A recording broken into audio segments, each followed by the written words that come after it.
संसद में 13 दिसंबर को सुरक्षा चूक और घुसपैठ का मामला सामने आया। मामले में 6 लोगों को आरोपी बनाया गया है। 5 आरोपी पुलिस की गिरफ्त में है। 4 पर यूएपीए की धारा लगाई गई है। एक आरोपी अभी भी फरार चल रहा है। इस घटना से भगत सिंह का नाम जुड़ गया है। और ये हुआ कैसे? नमस्कार मित्रों, मेरा नाम है Praveen Singh Chundawat, motivational speaker and business coach. Indian Express से जुड़े अर्जुन सेन गुप्ता की एक रिपोर्ट के मुताबिक पुलिस सूत्रों ने बताया है कि ये लोग भगत सिंह से प्रेरित थे। और एक और रिपोर्ट है इंडिया टुडे से जुड़े अरविंद ओझा की रिपोर्ट के मुताबिक सभी आरोपी जिस सोशल मीडिया पेज के जरिए आपस में जुड़े थे उसका नाम भगत सिंह फैन क्लब है। हालांकि इस मामले में पुलिस की जांच चल रही है और इस घटना के पीछे के सभी कारणों का पता लगाया जा रहा है। अब क्योंकि इस मामले में शहीद भगत सिंह का नाम आ गया है तो उनके बम कांड की कहानी भी जान ही लेते हैं, जिसे उन्होंने अपने साथियों के साथ 8 अप्रैल 1929 को अंजाम दिया था। काउंसिल हाउस में सेफ्टी बिल पेश होने से 2 दिन पहले 6 अप्रैल 1929 को भगत सिंह और बटुकेश्वर दत्त काउंसिल हाउस के असेंबली हॉल गए थे ताकि ये जायजा लिया जा सके कि पब्लिक गैलरी किस तरफ है और किस जगह से बम वहां पर फेंके जाएंगे। वो ये हर कीमत पर सुनिश्चित करना चाहते थे कि उनके फेंके गए बमों से किसी का भी नुकसान ना हो। हालांकि ट्रेड डिस्ट्रीब्यूट बिल पास किया जा चुका था जिसमें मजदूरों द्वारा किया जाने वाली हर हरकत की हड़ताल पर पाबंदी लगा दी गई थी। लेकिन पब्लिक सेफ्टी बिल पर अध्यक्ष विठल भाई पटेल ने अभी तक अपना फैसला नहीं सुनाया था। इस बिल में सरकार को संदिग्धों को बिना मुकदमा चलाए हिरासत में रखने का अधिकार दिया जाना था।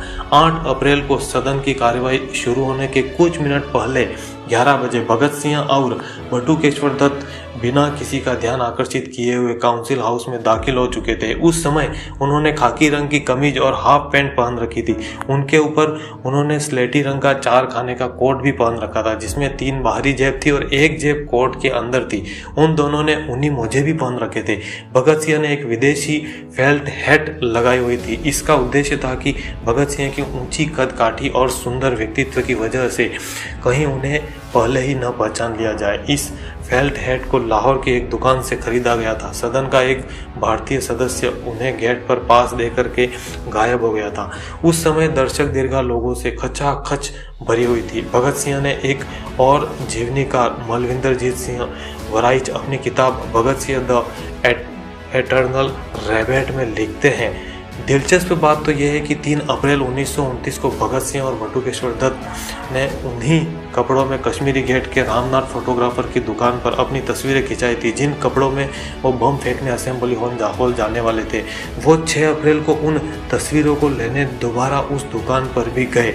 असेंबली भवन आने से पहले भगत सिंह ने अपनी एक जेब घड़ी अपने एक साथी जयदेव को दी। इस घड़ी का भी एक इतिहास रहा है। सबसे पहले ये घड़ी गदर पार्टी के एक सदस्य ने फरवरी 1915 में खरीदी थी। इसके बाद रास बिहारी बोस ने वो घड़ी बंदी जीवन के लेखक शचीन्द्र नाथ सान्याल को दे दी।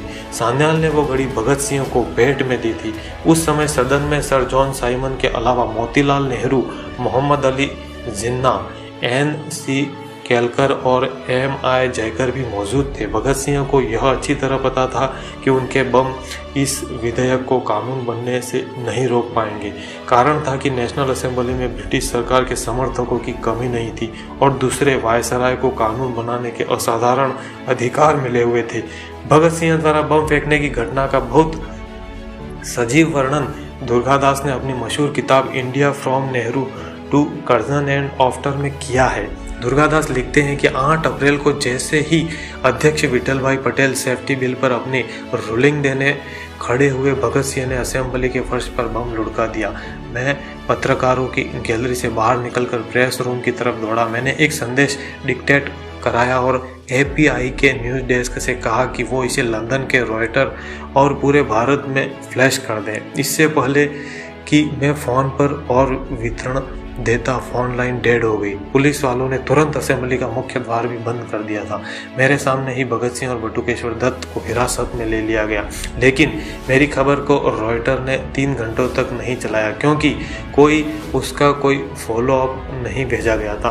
भेजा भी कैसे जाता? किसी पत्रकार को असेंबली हॉल से बाहर ही नहीं जाने दिया गया। उठते हुए धुएं के बीच स्पीकर विठल भाई सदन की कार्यवाही स्थगित कर दी थी। भगत सिंह ने बम फेंकते समय इस बात का ध्यान रखा कि वो उसे कुर्सी पर बैठे हुए सदस्यों से थोड़ी दूर फर्श पर लुढ़काएं ताकि सदस्य उसकी चपेट में न आए। जैसे ही बम फटा जोर की आवाज हुई और पूरा असेंबली हॉल अंधकार में डूब गया। दर्शक दीर्घा में अफरा तफरी मच गई। तभी बटुकेश्वर दत्त ने दूसरा बम फेंका। दर्शक दीर्घा में मौजूद लोगों ने बाहर के दरवाजे की तरफ भागना शुरू कर दिया।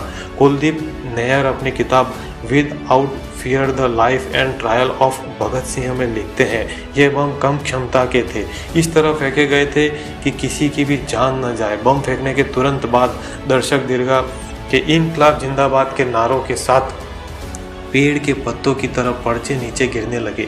इसका मजमून खुद भगत सिंह ने लिखा था। Hindustan socialist Republican association party के लेटर हेड पर उनकी 30-40 प्रतियां टाइप की गई थी।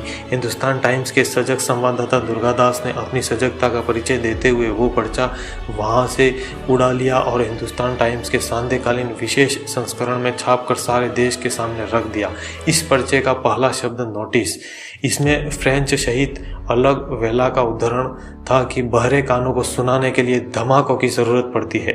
अंत में कमांडर चीफ बलराज का नाम दिया गया था। जैसे ही बम का धुआं छटा, असेंबली के सदस्य अपनी अपनी सीटों पर लौटने लगे।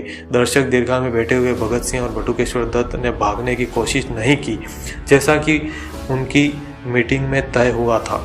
वो अपनी जगह पर ही खड़े रहे। वहाँ मौजूद पुलिसकर्मी इस डर से उनके पास नहीं गए कि कहीं उनके पास हथियार तो नहीं है।